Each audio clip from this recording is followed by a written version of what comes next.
Alhamdulillah, malam ini kita berkumpul di dalam peringatan Maulid Nabi kita Muhammad sallallahu alaihi wasallam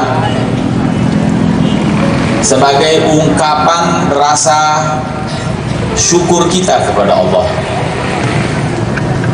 atas nikmat yang Allah berikan kepada kita dan juga atas fadl, rahmat dan bisyarah. Jadi Rasulullah sallallahu alaihi wasallam disebutkan oleh Allah dalam Al-Quran, kadang beliau dikatakan dia adalah nikmat. Laqad mannallahu 'alal mu'minina idz ba'atsa fihim rasula. Allah telah memberi karunia orang mukminin dengan diutusnya Rasul kepada mereka. Beliau adalah nikmat dari Allah. Allah meminta kepada kita di saat kita mendapatkan nikmat harus kita syukuri. Syukur nikmat penyebab daripada rahmat Allah. Kufur penyebab daripada murkahnya. Wa idz ta'adzana rabbukum la in syakartum la azidannakum wa la in kafartum inna 'adzabi lasyadid. Beliau adalah nikmat yang harus kita syukuri, dan nikmat ini harus kita tampakkan, kita syiarkan. Wa amma bi ni'mati rabbika fahaddits. Adapun nikmat Tuhanmu, yaitu datangnya Nabi kita Muhammad sallallahu alaihi wasallam, kita tahdits, kita ramaikan biar umat melihat, biar manusia melihat bahwa kita senang dengan kedatangan beliau. Dan juga di ayat lain Allah menyebut beliau sebagai fadl, penyebab keutamaan. Kita jadi utama, kita jadi mulia karena dia. Karena nisbat, idhofah tasyrif, kita sekarang jadi mulia berstatus umat Nabi Muhammad sallallahu alaihi wasallam karena beliau. Jadi Allah menyebut sebagai fadl. Dan juga Allah menyebut beliau sebagai rahmatan lil alamin. Nah, kedua hal tersebut Allah meminta di saat kita mendapatkan keutamaan dan rahmat, kita disuruh gembira lebih di saat kita mendapat keuntungan duniawiyah. Dalam ayat dikatakan qul bi fadlillahi wa bi rahmatihi wa bidzalika falyafrahu huwa khairum mimma yajma'un. Qul, katakan kepada umatmu, kepada manusia semuanya, dengan datangnya keutamaan, beliau adalah keutamaan yang datang kepada kita. Sebagaimana yang dikatakan oleh Al-Imam Busiri, busyra lana ma'syaral islami inna lana ruknan minal inayati ghaira munhazimi. Lamma da Allah da'ina li ta'atihi bi akramir rusul kunna akramal umam. Beliau adalah keutamaan, dan dia juga sebagai rahmat datang kepada kita. Qul bi fadlillah, katakan dengan datangnya keutamaan, wa rahmatihi, dan rahmatnya. Wa bidzalika falyafrahu, dengan itulah mereka diminta, seyogiahnya mereka gembira. Huwa khairun mimma yajma'un, gembira dengan datangnya Nabi, gembira dengan lahirnya Nabi, khair, lebih baik daripada gembira kita di saat kita mendapatkan tambahan dunia. Jamaah gira nggak kalau dapat duit? Gira nggak? Jamaah gira nggak kalau kawin? Kalau kawin dirayain nggak?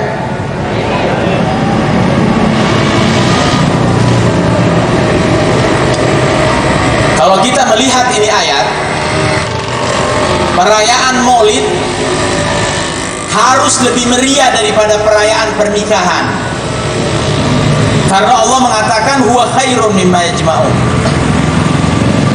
Kita gembira di saat kita kawin, kita gembira di saat dapat keuntungan dunia. Orang dapat keuntungan, adakan tasyakuran besar-besaran. Allah mengatakan, dengan fadl dan rahmat yang datang kepadamu, khairun mimma yajma'un, lebih daripada yang kamu dapatkan. Dan juga Allah menyebut beliau sebagai bisyarah, kabar gembira yang dikabarkan oleh Nabi Isa alaihissalam di dalam Injilnya, yang mana Injil, Taurat, Zabur semua terungkap dalam Al-Quran.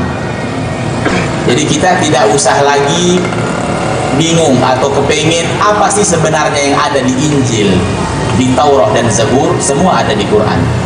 Salah satu contoh, di Injil diabadikan dalam Al-Quran, yaitu pesan Nabi Isa, ya Bani Israel, wa idh qala Isa bin Maryam.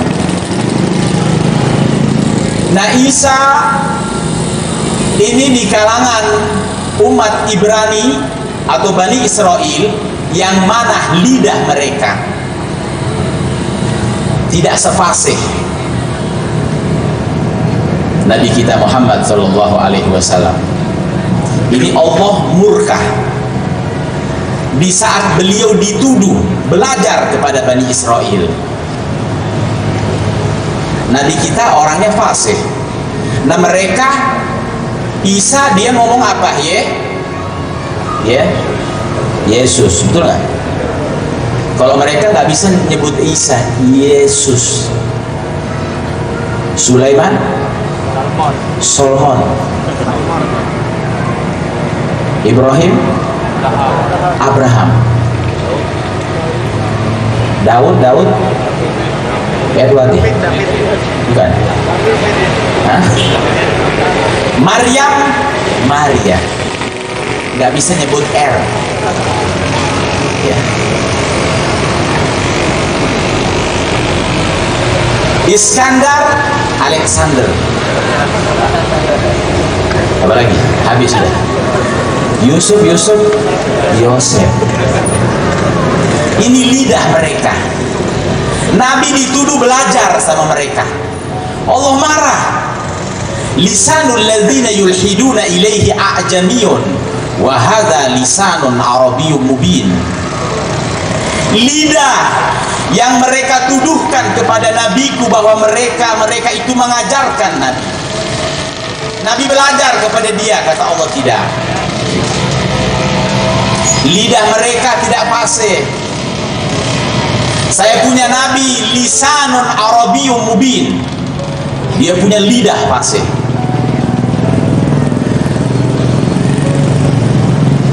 Ya. Ini Nabi Isa sudah mengabarkan, wa idh qala Isa bin Maryam,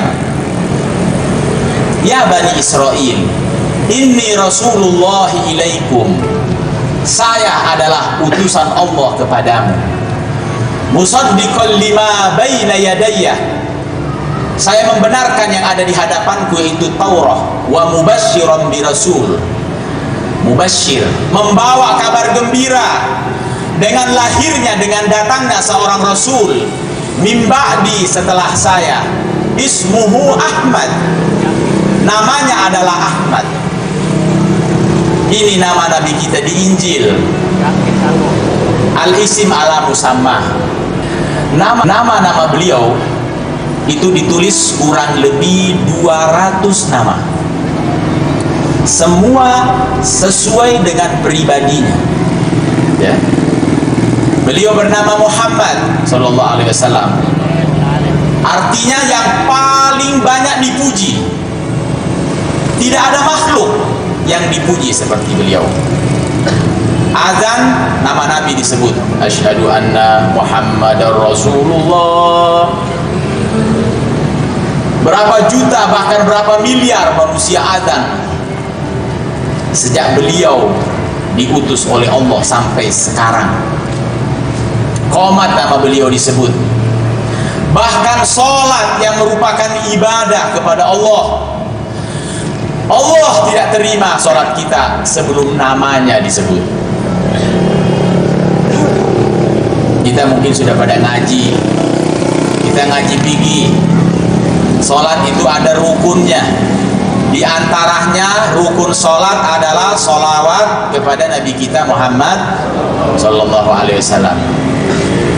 Malah dikatakan dalam kitab Ar-Risalah Jami'ah, kita tidak boleh sholawat di dalam sholat hanya memakai dhamir Allahumma sholli alaihi, nggak boleh. Harus namanya dikeluarkan, Allahumma sholli ala Muhammad, baru sholat kita sah. Harus namanya dimunculkan. Itulah beliau paling banyak dipuji. Ahmad yang paling banyak memuji Allah. Tidak ada makhluk yang paling memuji kepada Tuhannya seperti Nabi kita Muhammad Sallallahu Alaihi Wasallam. Jadi kita merayakan Maulid itu tujuannya menambah mahabbah kita. Tema yang ada di belakang. Memang betul, kita sekarang tidak berbicara supaya rajin ibadah, tidak. Nanti belakangan. Kita juga tidak berbicara supaya rajin mengaji. Semua penggeraknya adalah cinta kepada Nabi kita Muhammad SAW.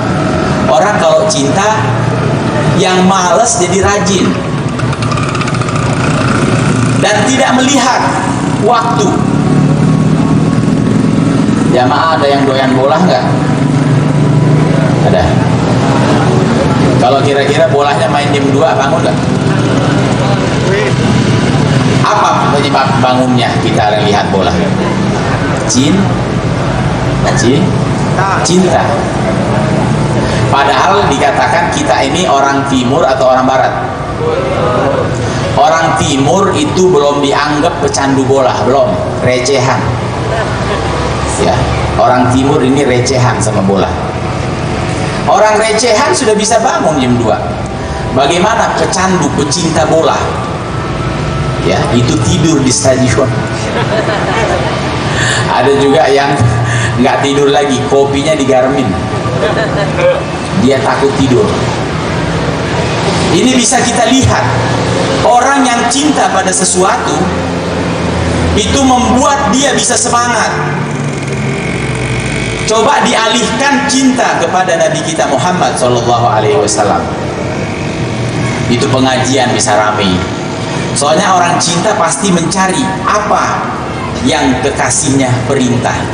Kalau kita cinta Nabi, pasti kita nyari Nabi nyuruh apaan ya. Coba lihat Udin cinta sama Mumun.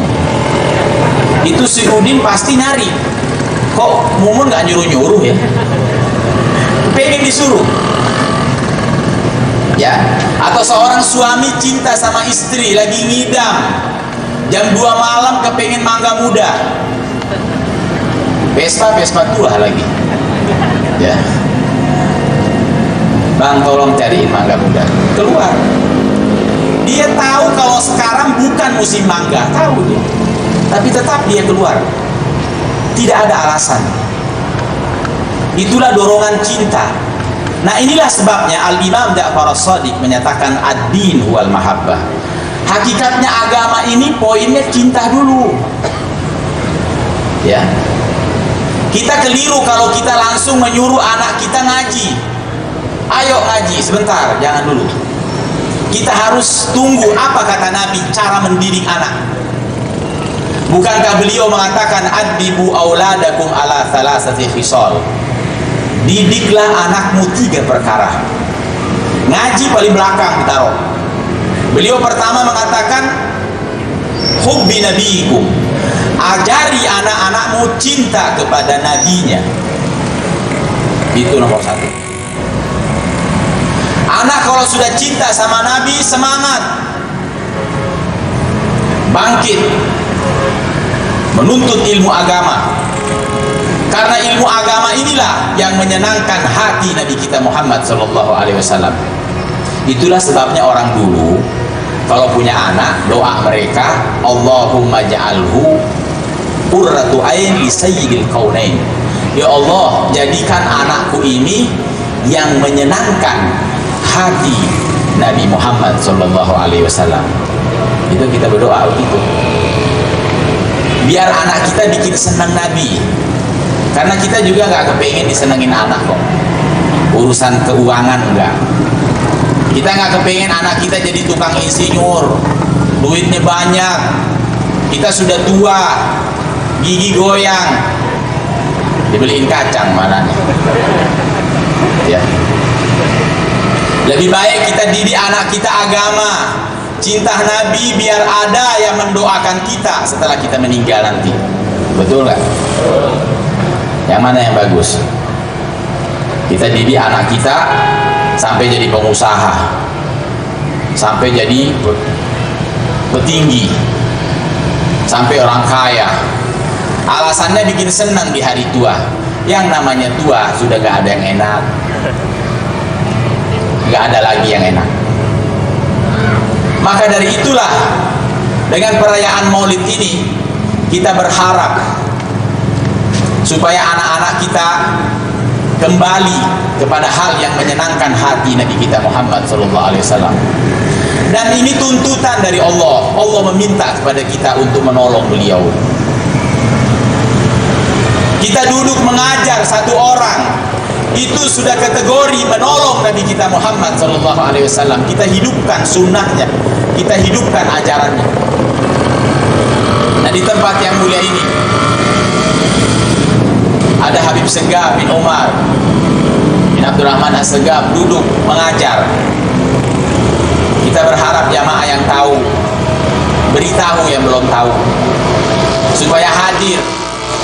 Ini adalah asbab, penyebab kecintaan Nabi kepada kita. Kita hadir Maulid tujuannya supaya kita mencintai beliau, supaya kita membuat senangnya dia, supaya beliau bangga di hari kiamat dengan kita. Ini beliau ngajarkan kita pertama, hubbi nabiikum. Ajari anakmu cinta kepada Nabi. Perayaan Maulid ini adalah salah satu cara supaya kecintaan kita bertambah kepada baginda Rasulullah sallallahu alaihi wasallam. Dengan mendengarkan kisah-kisahnya dalam rawi-rawi Maulid, dan juga kita mengungkap keutamaan. Dan ini adalah permintaan Allah.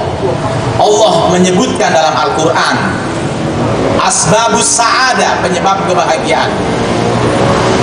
Kita tidak akan selamat, kita nggak bakal bahagia dunia dan akhirat sebelum kita memenuhi 4 syarat. Yang mana keempat syarat ini semuanya berkaitan dengan Nabi SAW. Semua berkaitan dengan beliau. Di saat Allah menyebut awal ayat, wa rahmati wasi'at kulla syai' fasa'aktubuha lilladzina yattaquna wa yu'tuna zakah walladzina hum biayatina yu'minun alladzina yattabi'una ar-rasulan nabiyyal ummi alladzi yajidunahu maktuban indahum fit taurati wal injil ya'muruhum bil ma'ruf wa yanhahum 'anil munkar wa yuhillu lahumut thayyibat wa yuharrimu 'alaihimul khaba'ith wa yadau anhum israhum wal aglal allati kanat alaihim falladzina amanu bihi wa azzaruhu wa nasaruhu wattaba'un nur alladzi unzila ma'ah. Di saat Allah menyebut rahmat, bahwa rahmat itu luas seluas langit dan bumi. Tapi ingat, yang mendapatkan rahmatku hanyalah mereka-mereka yang beriman, bertakwa, dan mengikuti Nabi Al-Ummi, Nabi kita Muhammad SAW. Tidak ada yang bisa dapat rahmat kecuali mereka yang mengikuti Nabi kita Muhammad SAW. Allah menutup ayat falladzina amanu bihi, adapun mereka yang beriman kepadanya. Ini syarat pertama. Dan yang kedua, wa azzaruhu, dan memuliakannya. Allah minta kepada kita untuk memuliakan Nabi. Inilah Maulid, ungkapan kita muliakan beliau. Hari lahirnya kita rayakan. Semua yang terkait dengan beliau kita muliakan. Syarat ketiga, wa nasaruhu, dan menolongnya. Allah meminta kepada kita menolong Nabi SAW. Hidupkan ajarannya, hidupkan sunnah-sunnahnya. Ini ada majlis, ayo kita hadir, kita menolong Nabi. Balighu anni walau ayat, sampaikan dariku walaupun satu ayat. Sudah kategori menolong Nabi. Satu yang datang dari beliau kita sampaikan kepada orang setelah kita. Ini sudah termasuk menolong Nabi kita Muhammad sallallahu alaihi wasallam. Wattaba'un nurul ladzi unzila ma'ah, dan mengikuti nur Al-Qur'an. Baru Allah nyebut Quran, karena berbahaya orang-orang yang hanya belajar Quran tapi tidak belajar cinta kepada Nabi. Itu malah lebih berbahaya daripada orang bodoh. Lebih baik jadi orang bodoh deh. Karena banyak sekarang ulama-ulama pada berkeliaran yang namanya GAM, gerakan anti maulid. Artinya gerakan benci sama Nabi. Dia maunya sholat saja, nggak mau Nabi diagung-agungkan. Wah, mereka rata-rata hafal Quran. Nah, kelompok ini dia punya kakek moyang itu pernah bertemu dengan Nabi. Waktu Nabi membagi ghanimah, orang ini mengatakan, "I'dil ya Muhammad, adillah wahai Muhammad, wa innaka lam ta'dil." Nabi disuruh adil. Nabi diam. Muka beliau merah. Setelah orang itu berpaling, Nabi mengatakan, "Yakhruju min dhi'i hada yaqra'una al-Qur'an lakin la yuhadiru hanazirahum yahqiruna salatakum min salatihim wa siyamahum min siyamihim yakhrujuna minad din kama yakhrujus sahmu minas samiyah." Keluar dari keturunannya orang ini nanti orang-orang yang mana sholatnya dia, kamu punya sholat diremehin, sholat kamu dianggap salah oleh dia. Sholatnya dia benar, sholatnya mah kangkang, tahu kita disenggol semua ya, merasa dia yang paling sah sholatnya. Kadang kalau kita imam, dia makmum, diulang lagi. Ibadah kita diremehkan oleh dia. Yaqra'una al-Quran, rata-rata mereka hafal Quran. Mereka keluar dari agama seperti panah keluar dari busurnya, karena dia gampang mengkafirkan orang. Orang maulid bilang kafir. Nah, orang berucap kafir, ini kalimat naik ke langit kalau Lauhul Mahfuz. Kalau memang betul orang itu kafir, kalau enggak balik sama yang bicara, berarti yang bicara kafir. Nah, ini mereka belajar Quran, tidak belajar cinta kepada Nabi. Ini lebih bahaya. Orang begini mending jadi orang bodoh. Ya, betul nggak? Ini jadi orang bodoh sudah, lebih enak. Ya, daripada pintar nyusahin umat, bingung. Nah, inilah yang harus kita pertahankan. Mereka sudah mencetak buku, majalah dan macam-macam. Ya, tujuannya supaya tidak ada orang yang mengingat dan meninggikan nama beliau. Beliau adalah cahaya. Allah menginginkan cahaya ini tidak padam. Yuriduna liyutfi'u nurallah bi afwahihim wa ya'ballahu illa ayyutimma nurahu walau karihal musyrikun. Mereka menginginkan memadamkan cahaya Allah, tapi Allah tidak mau. Selalu ada orang datang yang mengagungkan Nabi sampai datang hari kiamat. Min ummati zahirina al-haq hatta ya'tiyahum wa'dullah. Senantiasa ada kelompok dari umatku yang tetap menegakkan hak. Mereka cinta kepada Nabi sampai datang janji Allah hari kiamat. Mudah-mudahan kita termasuk daripada yang dijanjikan oleh Nabi, kelompok-kelompok yang menegakkan hak sampai datang hari kiamat. Kita doakan Habib kita, Habib Umar, dan putra beliau Habib Segar. Mudah-mudahan Allah panjangkan umurnya, Allah sehatkan badannya, Allah beri kekuatan membimbing kita sampai kepada Nabi kita Muhammad sallallahu alaihi wasallam. Ini yang saya sampaikan, lebih kurang dimaafkan. Wal afu minkum. Wassalamualaikum warahmatullahi